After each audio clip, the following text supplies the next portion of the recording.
Hey, Giant fans, welcome to the Giant Insider Podcast. My name is Jerry Foley. I am the senior editor of the Giant Insider newspaper. And with me, as always, with a new mic and new technology, is the beat writer of the Giant Insider. There's no more cell phones. We listen to our Twitter followers who say, guys, until you get a better connection, I'm not listening. So you know what? We splurged. And we're now in the 21st century. We are pseudo-millennials, even though we're more Generation X. And Chris Bisignano is live. What's up, Chris? How you doing, man? What's up, Jerry F? How you doing, bud? It's like it's like a Star Wars microphone. How do I sound? How do I sound on this baby? Unbelievable. It's so crystal clear. It's like you're sitting right next to me. That's how much we love the followers, bud, right? They asked. That's right. And I gave them what they wanted. That's right. We delivered. Hey, want to get right to it. Odell, always the subject, always the number one subject with the Giants. He was interviewed today extensively at his locker, and my impressions were he said all the right things, which he usually does, especially when the game's far removed. He says the right things, and then he talked about how he doesn't like to drink water, so he's going to need IVs, and his stomach feels slushy. I thought it was a little odd, but it is what it is with Odell. What was your take from the interview? I thought it was a good look overall, but you know, with Odell, my thinking is always until he proves it on the field as far as not acting up and not, you know, doing the peripheral issues or I don't want to say, you know, like the side issues that kind of take away from his greatness. Until he does that, it's kind of the proof is in the pudding. But I thought overall the interview was I guess what you wanted to hear as a Giants fan, no? Yeah. Listen, you know, he obviously took Mara's words, you know, pretty seriously, but this wasn't the frustrated Odell, right, Jerry? I mean, this was Odell talking way after a game, and you know, he's at a point right now. Okay, Odell's saying this, Odell's saying that, but 3 days from now, you know, Tuesday morning or Monday in a presser after the game, who knows what's going to come out of his mouth, right? So I'm glad he said that. You know, he listened to Mara, and you know, he also said, you know, there's going to be a lot more action now, a lot less words. Listen, people are trying to help him, Jerry. You know, he does put his foot in his mouth at times, and you know, the guys they call Banks trying to tutor him, trying to tell him the right things to say. But it's Odell's Odell, right, Jerry? And this is what you get. Yeah, I thought Carl Banks had a good comment today. I think he was on Joe and Evan on the Fan, and he said that he needs to handle adversity better. And I thought it was poetic almost. I think Banks has of all the analysts with the Giants, I think Banks has his pulse on the team as well as anyone does. And he always comes up with something that's almost like a prophet with this team. And he just seems to know them so well and puts things in the right perspective. And once again, I think he nailed it. I think you'd like to see Odell handle adversity better. I thought it was. Jerry. Jerry. I thought Carl was really being honest. You know, Carl isn't one of those guys that says, "Hey, Odell could do no wrong." Like, you know, like some people have that. You know, Odell could do no wrong, and Carl's basically saying that, you know, he's trying to help him in a lot of ways, and a lot of things, you know, he should be saying, and doesn't look right.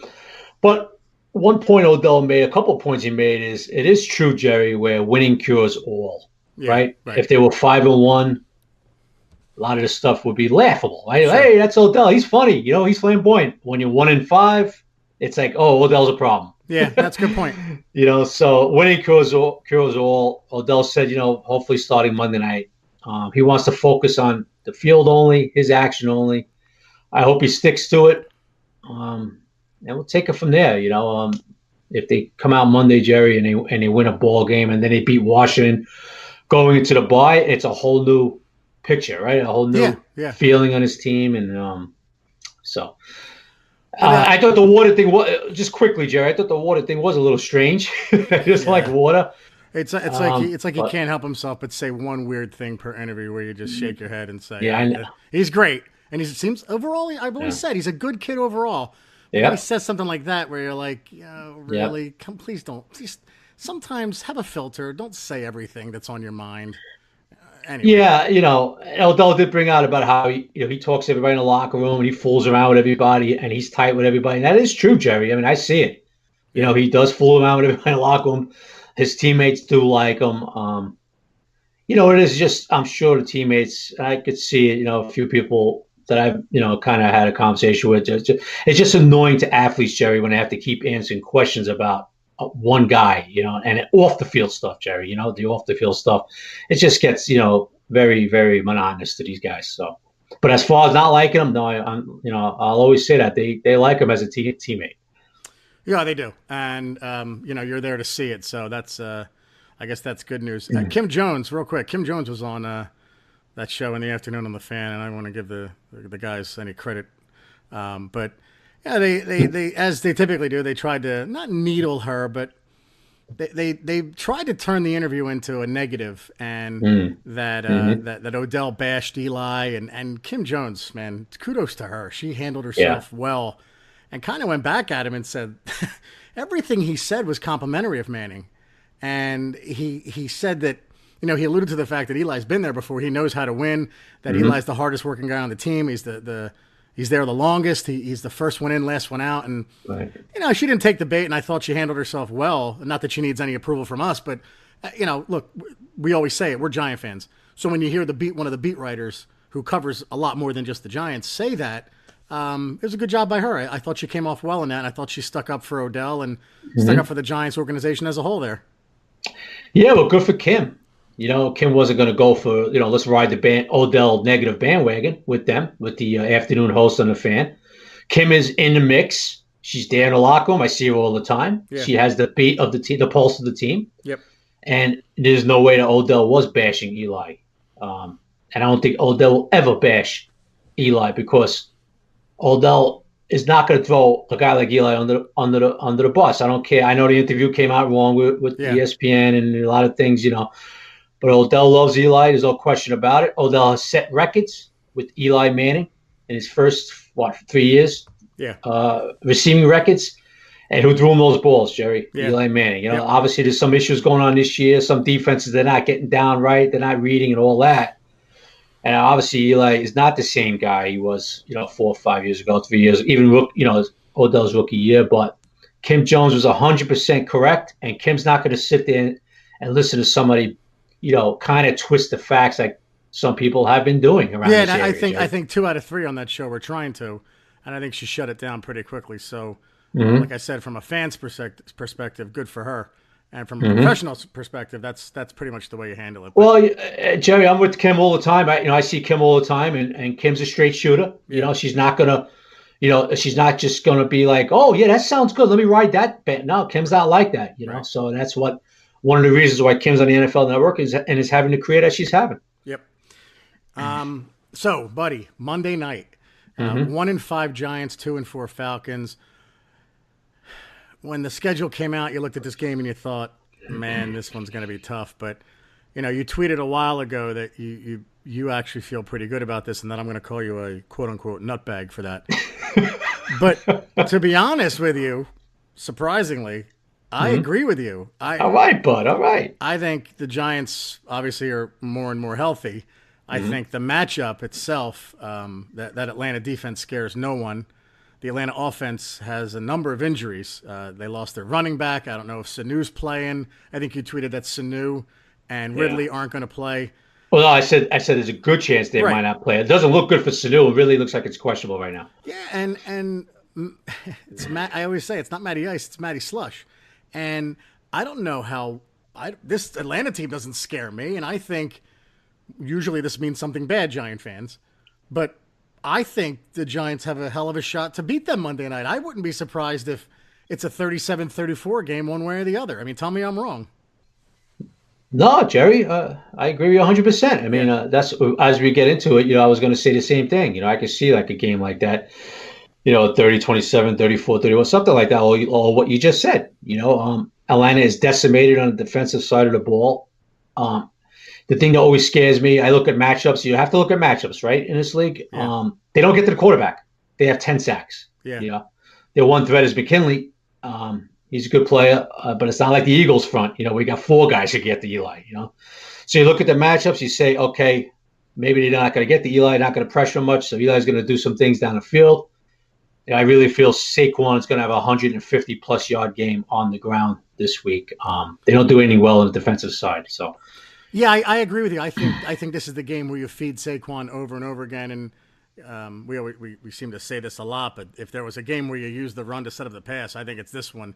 And not that anyone in the secondary of Atlanta scares me, but I agree with you, man. I think Saquon, obviously getting better and better every week, and I think this is a week where he can have an epic night if he gets the ball 20 times.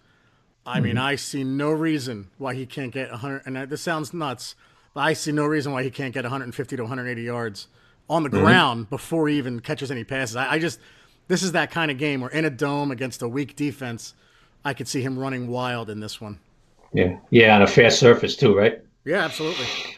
And hey, what do you have? 130 against the Eagles, and they came into the game. What I think they were number 2 against the rush. Yeah, or number 1 actually against the rush. And yeah, 1 or 2 they were up there. Yeah, Saquon at 130 on them. On 13 carries too. Right, on 13 carries.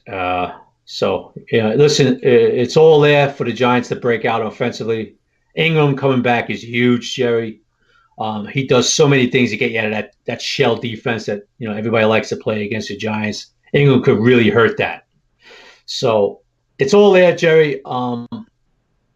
If they don't have a very successful offensive game, 2 things. 1, I'll be a little surprised. Yes, I am saying that, even though they've struggled all year. I'll be surprised. And 2, it is going to be, oh, man, I can't even imagine a scene around this team if they don't play well offensively against the Falcons Monday. Is there anyone on defense that scares you for the Falcons? McKinley's the only one. Yeah, he's good. He's a good edge guy. Other than that, absolutely not. The guys who are real good players that are out. The Keanu Neals, the Deion Jones.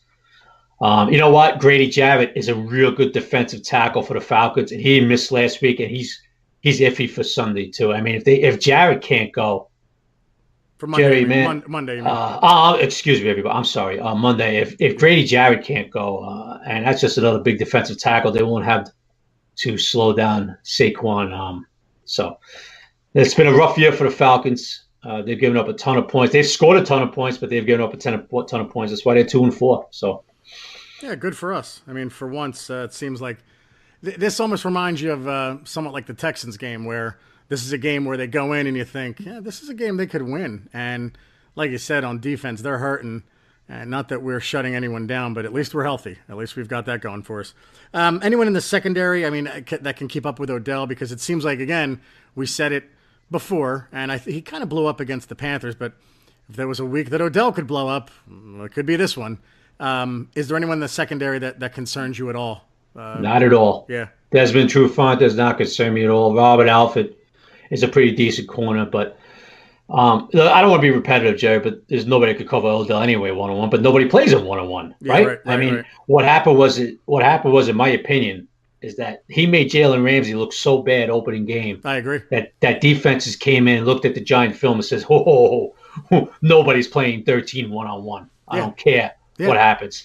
So it was pretty funny, Jerry. I thought about it a little bit. It's pretty funny. Like, it was so good for Giant fans and for Odell and everybody that he made Ramsey look bad on a few plays opening game. Yeah. And then you think about it, Jerry, and you say to yourself, wow, I kind of wish that didn't happen now, because teams saw that and said, we are playing shell with Odell. We're going to bracket him every time down the field, Yeah, so you expect to cover 2 again? Oh, I don't think there's any question. Robert Alford and Desmond Trufant cannot play Odell. Cannot cover him one-on-one. Yeah. No way. So, listen, this is what Odell's got to deal with, but that doesn't mean you can't be effective. I mean, the guy on the other side of the field, he sees a lot of that too, Julio Jones. Yeah. And he had 2 games with 10 catches this year. So it's a really good segue. You see how would the Giants match up against Julio Jones? Is going to be primarily Jenkins. Does he switch sides? I mean, what are you seeing with Julio Jones? Is it typically one side of the field, or they move him all over the place? Oh, they move Julio around, so I think you'll see a lot of, Jack Rabbit on him. Yeah. I think. But now, Jerry, if Sanu can't go, it changes everything, right? Yeah, right. Because now they don't have a real number 2. Ridley was coming on before he got hurt. Yeah. I don't know how, even if he plays Monday, which he might, I don't know how effective he's going to be. Right. So that kind of changes everything now, because now you could double Julio every play, if Betcha wants to go that way. I thought it was kind of interesting, too, just talking about Betcha. kind of brought up to him today in his presser about, how come he's not being as aggressive as he was in Arizona. We talked about that, Jerry. Yeah. We don't see the aggressiveness. We don't see the blitz schemes, everything that he showed in camp. He hasn't done it in the game. He kind of, he was brought out. He was called in the carpet a little bit today on it, and he gave the answer of it's a process, and we start from A, and you work our way to Z. One of the most overused slogans right. in sports. Right. It's a process. Anyway, so sorry. I mean, I really wasn't happy with that answer. To be honest with you, I want to see guys flying out, like a bat out of hell from from the first game. But that was his answer, that it's a process, and you'll see more as you go along, knowing your personnel and yada yada yada. So, one of the part of the vitriol that's been on Twitter all week. Mm-hmm. It seems like fans have covered every aspect of this team, and I don't blame them. But one of the things that came up, and you had a very good tweet about it, that the Kareem Martin switch with Romeo Okwara, and side note, it's not just because you're a Notre Dame fan. Romeo Okwara played well for the Giants when he filled in for JPP 2 years ago, and it seems like he didn't play as much last year, and you just got the feeling in training camp like he wasn't going to make the team. And you almost think like, well, they spent a lot of money on Kareem Martin, but they probably would have been better off if they kept Okwara. And Devin Kennard's another guy they let go. And I've said for years he should have been lined up as defensive end, even though he's smaller, at least maybe on passing downs. Or in this 3-4 defense as an outside linebacker, which is where Olivier Vernon played one game and excelled. I would have loved to have seen Kennard in that spot. And it's a little early, but you think the Giants regret that at all? Letting Okwara go. Not so much Kennard because it would have cost money, but letting Okwara go and signing Kareem Martin. I don't think there's any way they don't, Jerry. Not with the year Okwara was having over there. Yeah. In Detroit. Listen, if you remember in camp, I said Okwara wasn't making the team. He doesn't look natural out there standing up playing 3-4. And then as the camp went on, he came on more and more in the system. And I thought he was looking pretty decent. And, it was a shock that he got caught. And Kareem Martin has been a major disappointment. You see why he only had limited snaps in Arizona now. Yeah. And this thing of bringing, somebody in because he knows the system. Jerry, I put it on Twitter. I'm sure you saw it today or yesterday, whenever I put it on Twitter. I don't want to hear that. He knows the system. You know what? If a guy doesn't have talent, he doesn't have talent, Jerry. Right. He can know the system all he wants, but if he can't contain on a zone read, or if he can't get to the quarterback, or if he can't set the edge on running plays, I don't care what system he knows. You know what I mean? It doesn't matter. And he's been a major disappointment. As a few of Dave Gettleman's free agent signings, Jerry. Yeah. I think when I hear system guy, I think of Doug Peterson, the player, when Andy Reid was first taking over as coach of the Eagles, and he brought Peterson in from Green Bay, and he stunk as a quarterback, but he knew the system. Like you said, knowing the system doesn't really mean anything a lot of the times. And under Dan Reeves, I forget who the defensive coordinator was. It was a younger guy. He coached the 49ers for a while. He kept hearing, he's going to be Mike Nolan? Mike Nolan, that's right. Yeah. And he brought in Mike Kroll. He brought in a lot of Denver guys who knew the system, and they stunk. And it meant nothing. So it's a great point by you. On the one of the guys the Giants picked up this week, Corey Coleman, former first round pick of the Browns, but he hasn't stuck around. I mean, he's been on. I think this is his fourth team, and this is his third year. What's his story? Why can't he stick on teams? Is it off the field stuff, or is it just he's not doing anything? Well, it sure isn't talent, Jerry. I can't confirm this, but he was a number one pick for the Browns. Yeah, and played well. First year, he broke his hand. Yeah, and then the second year, I believe he broke his hand too. And then this year, he was thrown out of there. Went to Buffalo, I believe. He lasted a couple of days. Went to New England, lasted a couple of days. So when you see that, Jerry, for a kid that has talent, and Corey Coleman has talent. Yeah. Okay, there's no question. Nobody's questioning that. But when you see a guy, basically cut after a week, goes to another team, cut after a week, obviously there's some kind of issue going on. Yeah. So listen, it doesn't hurt the Giants. They brought him in here. They put him on the practice squad.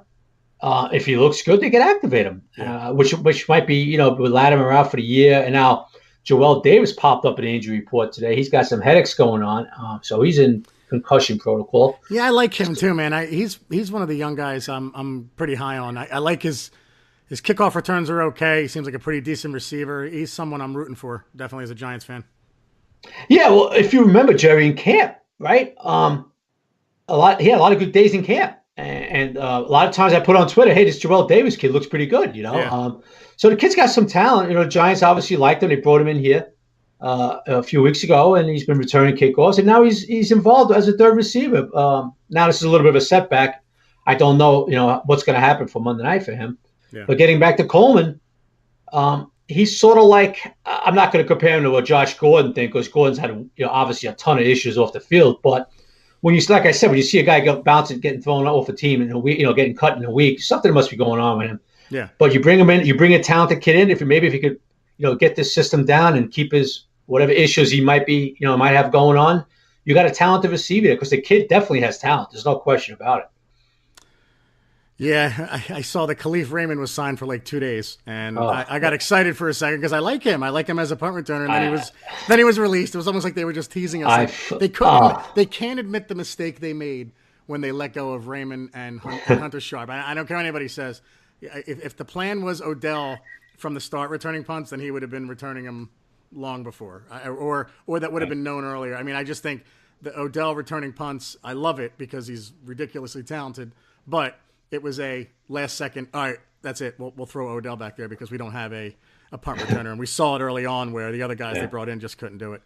I wanted to bring up the game last night, where the Cardinals got just lambasted by the Denver Broncos. For those Giant fans who wanted to draft a quarterback instead of Saquon Barkley, look at the Cardinals, all right? Now, I know that Mayfield's had his moments. I know Rosen's had his moments and Darnold. But last night, with a pass rush that the Denver Broncos have with the offensive line that the Cardinals have, let me know how Josh Rosen, Baker Mayfield, Sam Darnold will do behind the Giants' offensive line this year without an outlet like Barkley to have. Because to me, that said it all. I mean, I watched that game, and I'm thinking, this is exactly how the Giants would look with a rookie quarterback this year. And I can't be convinced of it otherwise, man. Oh, yeah. I don't think there's any question, right? Josh Rosen was under siege last night. 5 turnovers. Oh. Yeah, you looked at that game. I have to admit, I didn't watch a lot of it. I did catch some of it because, there's a baseball team in Boston that, was finishing up the Astros. Right. I almost forgot. Yes. Yeah. The Houston Astros team that thought they weren't going to lose a game in the playoffs, that team. But getting back to football, Josh Rosen, what I was watching, Jerry, and I looked at the box score today, and I actually looked a little bit on the rewind on the game. He was under siege, and that's you make a great point, Jerry. That's you would have saw a lot. You would have seen a lot of that with the Giants if Rosen was a draft pick, and and if say they drafted him and Manning got released or whatever, he was playing from the first game. You talk about a psychological scar, huh? Oh my God! I mean. Oh, it would have been brutal. I mean, I think any rookie quarterback it's like the Derek Carr, or David Carr. I'm sorry, I always mix them up. David Carr back in 2002 with the Houston Texans, were a talented kid, but just getting beat up all the time. And I think he was sacked more than any quarterback in NFL history. That's what happens. That could happen to a talented quarterback. Yeah, and you see Rosen, he's got the talent, man. You see him step up a few times. I saw him on some plays last night. He stepped up a few times. He rifles that ball in. You see he's got the talent. He's got he's got the thing going on in the pocket, but he just has no time. And he has to work on his ball security. You saw last night. I think Vaughn got him once with a strip, and somebody else got him with a strip, and he's got to work on that. He's not. But like you said, Jerry, you could have all the talent in the world, but if there's 5 guys coming in every pass play and they're all over you, you're not going to be able to do anything. And real quick, one of the things I forgot to mention as part of the Kim Jones interview, she called out Bart Scott. Talked about the Giants drafting Saquon, and I don't want to keep talking about this, but when they keep talking about it, you have to respond to it. And do you think the Giants regret it? And she called him out and said, the Jets were in the same position last year. They could have taken Pat Mahomes or Deshaun Watson, and they chose a safety. Now, Adams is very good, but they still chose a safety. And I thought, that's an argument that I haven't heard yet, and I love it, and I'm going to use it every time because it's so true. The Jets were supposed to stink last year. Going into the season, you knew the Jets were going to be bad, and they had a shot at Mahomes. And talk about regretting not taking the right guy, right? I mean, Giant fans, some Giant fans saying, "Oh, we should have took Darnold." Imagine having the shot at taking Mahomes, how he looks, and not taking him. I just and it's not like this was a wing and a prayer by the Chiefs. Mahomes was rising up the charts as the draft got closer. I think the Giants were even trying to trade up to get him. So that's something that I thought was a great argument by her, and just something that hasn't been brought up yet. And good job by Kim Jones, man. Yeah, yeah, I didn't hear that part, but yeah, excellent point. That's the first time I've heard of that too. And now that I've heard of that, Jerry, I'm going to start running with that on Twitter. And we're gonna give Kim Jones credit every time for giving us our Yeah, our yeah, arguments. Kim. Yeah, no, Kim's great. Yeah, you got to give Kim credit, but that's great work by Kim there. That's a good point, man. All right, buddy. Let's get to our picks this week. We haven't done it in a while because of the way the schedule shook out.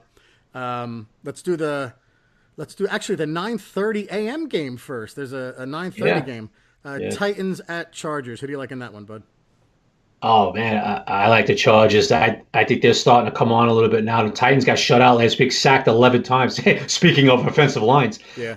By the Ravens, I like the Chargers in this one. I think the Chargers are going to be there, and they're going to get Joey Bosa back next month, and they're going to be a force to be reckoned with for the next few months. Yeah, I think they're going to finish second in that division. I agree with you, but I like the Chargers. Panthers in Philly at 1:00. Oh God, Yeah, I know. Me too. Hate to say it. Yep. I hate to say it, but you know what? Jerry, let's see what the Eagles. I think this is let's see what the Eagles do Yeah. Sunday as far as how they're going to go the rest of the year. If they come out Sunday and play a real strong game like they did against the Giants, Yeah. then they're going to be ready to roll for the rest of the year. So I'm going to go with the Eagles because, Carson Wentz is getting his legs. He's looking better and better. They're a little banged up on our offensive line now, so but I'm going to go with the Eagles at the link. I think they have enough to beat Carolina. He sat out of practice a couple of days ago with back issues. So I don't know if he's just a result of him not playing since last year or what, and just sore. I don't know. It's not like the Giants hit him at all, so I don't know where he got the back issues from. No, it wasn't from that. But you know what, man? Maybe from celebrating. Yeah. I got a funny feeling. I'm going Carolina in this one. I think the layoff from the Eagles will hurt them. I think the 10 days off after a great win against the Giants, I think it's going to hurt them. I'm going Carolina. Okay. This is I the hope game. you're right. Yeah, this is the game that's going to tell you if the Jets are real or not. Vikings at Jets, 1:00. No, the Jets aren't real.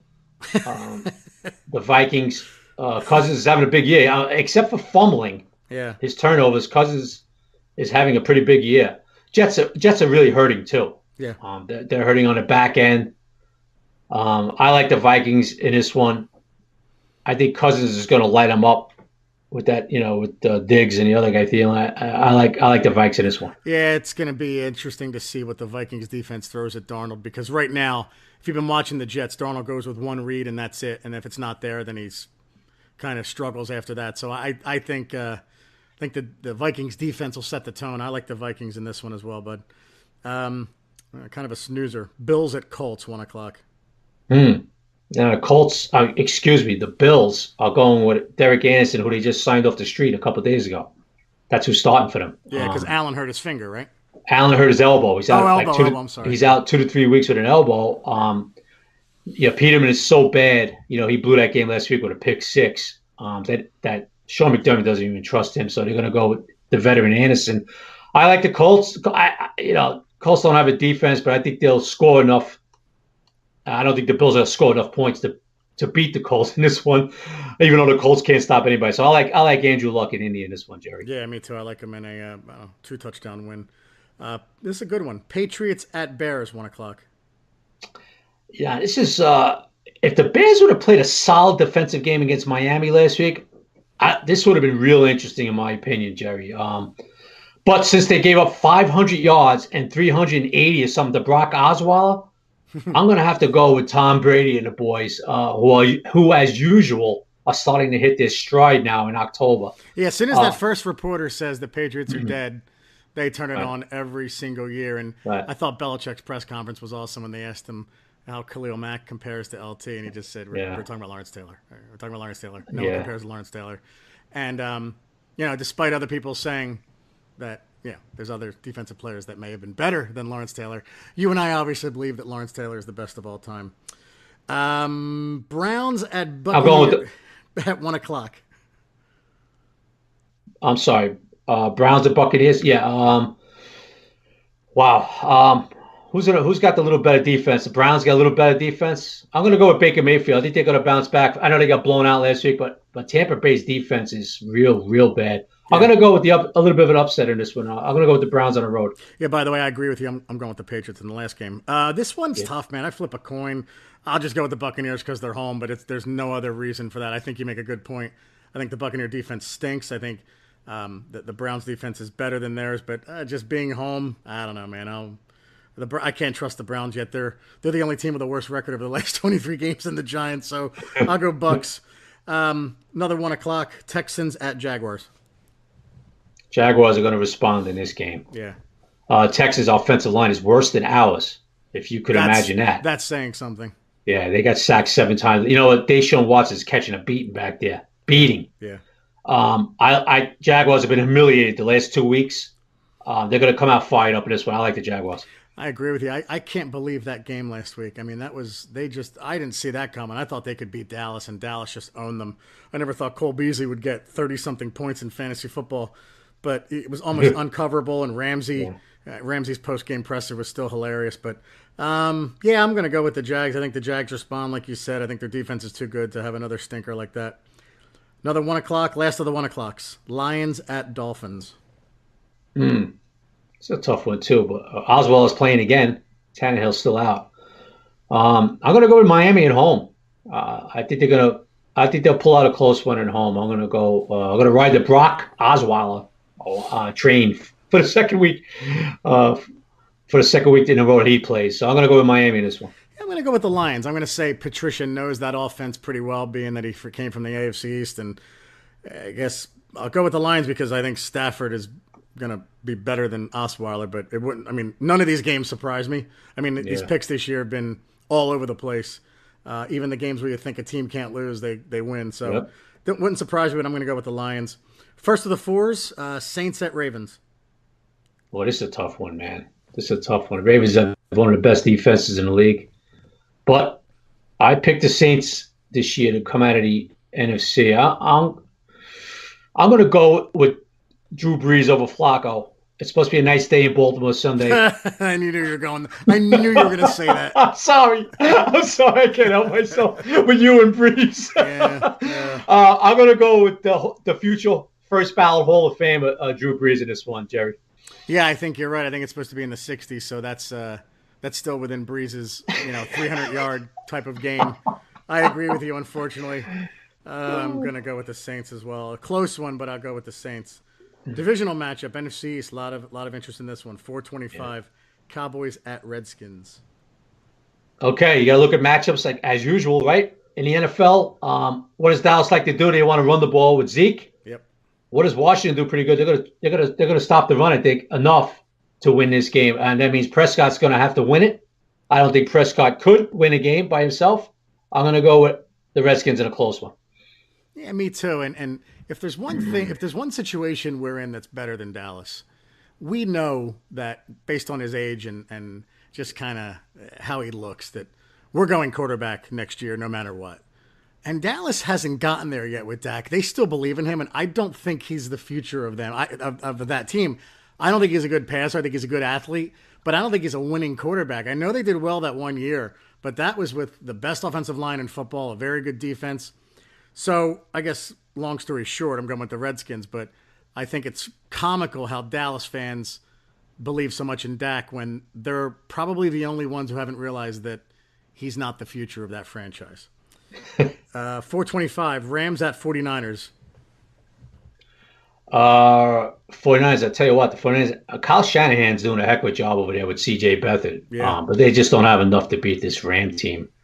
I'm going to go with the Rams. And Todd Gurley's one of the best backs in football. He's proven it again this year. Yeah, I'm going to go with the Rams. Yeah, I agree. I think the Rams are the best team in football. I think their offense is insane. I think their defense is good enough. They've started off a lot better, their defense, but I think they're so talented, so immensely talented. Like you said, Gurley's the best back in football. The Cooper Kupp, I'm not sure if he's going to play this week. He got hurt last week. He's a big receiver for them. But still, that being said, I like the Rams. Sunday Night Football, Bengals at Chiefs. Chiefs are going to put a 40 spot or 38 spot on Bengals. I like the Chiefs. Yeah, man, they hung in with the Patriots, but it's just so hard to win there. I thought that was such a good game, and that was the past and the future of the NFL right there. I think within 2 years, this league isn't going to be all Pat Mahomes, man. I think he's that good. I was just going to ask you that, Jerry. What do you think about Patrick Mahomes? Oh my God, I think he's Aaron Rodgers. In a couple years, he's going to be more than Aaron Rodgers to this league. I'm not kidding. He's an incredible talent. They were talking about it last year in practice, right? That he's doing things in practice they never saw before. And I mean, until you get in the game, you just don't know. But just the way he can throw the ball, how far he can throw it, how accurate he is on the run, how athletic he is. I think he's ridiculous. And I think, I said, within 2 years, it's his league, and we're all just living in it. I like the Chiefs as well. I think they're going to put a hurting on the Bengals. All right, buddy. Monday night, G-Men at Falcons. I think I know what you like, but just for the purposes of making the actual pick, who do you like? Okay, I'm gonna go with too much Saquon, too much Odell for the Falcons.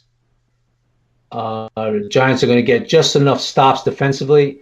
I'm gonna go with the G-Men, Mr. F. I'm gonna go with the G-Men going down to Atlanta and pulling out a close one, 31-28. I agree with most of what you said. I think it will be very close. I think the Giants' offense will look very good. Unfortunately, I think the Falcons will do just enough to win. I think it's going to be 37-34. It's going to be 34-10 with 2 minutes to go, and Matty Slush will lead his team down because he's home, and it's Drew Brees light, right? He's in a dome, so he'll play well, and he's home.